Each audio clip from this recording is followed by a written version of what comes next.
भारत ने गाजी आबदोज को डुबोने का गलत क्रेडिट क्यों लिया?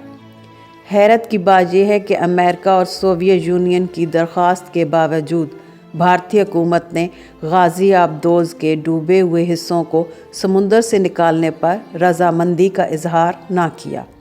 2010 में भारत ने मशरकी कमांड 1971 की जंग का सारा रिकॉर्ड क्यों ज़ाया किया?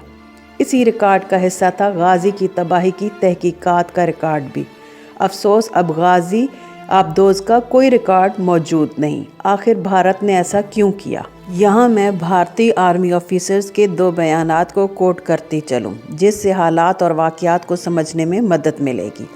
1971 में भारतीय फ़ौज की मशरकी कमांड के chief of army staff JFR Jacob ने मई 2010 में ही एक आर्टिकल लिखा था, the truth behind the navy's sinking of Ghazi. इसमें वो लिखते हैं कि गाजी आबदोज एक हादसे का शिकार हुई थी। भारतीय नेवी का इसमें कोई किरदार न था और 2010 में जो रिकॉर्ड ख़त्म किया गया, इसकी वजह कुछ राजों का छुपाना मकसूद था। इसी से अंदाज़ा होता है कि भारतीय दावा कितना सच्चा था।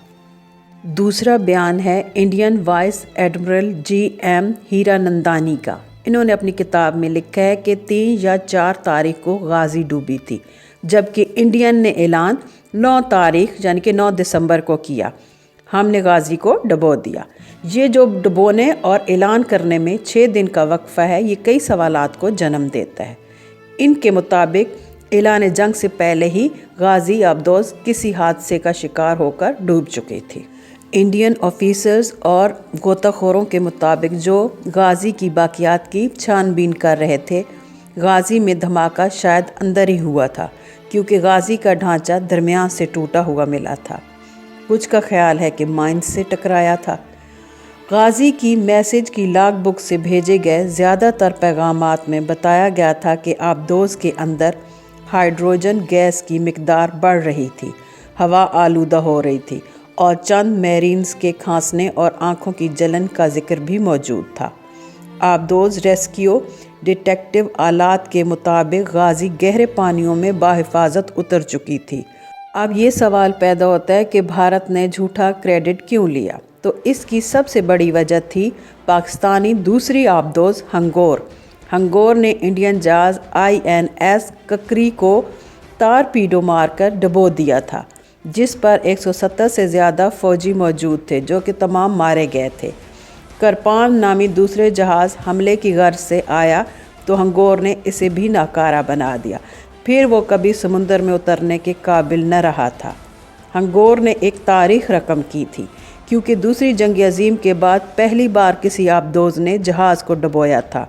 हंगोर 4 दिन तक समुंदर पर राज करती रही और फिर फातहीन होकर अपने पानियों को लौटी थी। और जिस त्यारा बरदार विक्रांत को गाजी की तबाही का क्रेडिट दिया जाता है, वो विशाखापट्टनम में मौजूद ही न था, बल्कि वो फ़नी खराबी का शिकार हो चुका था। तारीख के चंद पुरस्कार राजों में से एक राज गाजी की तबाही भी था। आखिरकार उसके साथ क्या घटा था?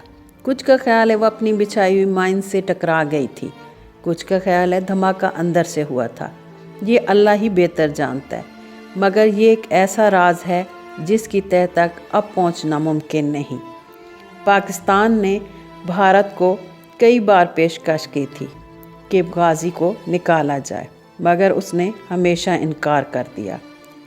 इस पर साबका गाजी ही के commander vice admiral Ahmed Tasneem ने कहा था कि गाजी के जवानों को समुंदर की तह में इनकी कब्रों में अब सुकून से सोने दो। Let them rest it there sea grave. Thanks for watching. Video अच्छी लगे लाइक करें, सब्सक्राइब करें। अल्लाह हाफिज़।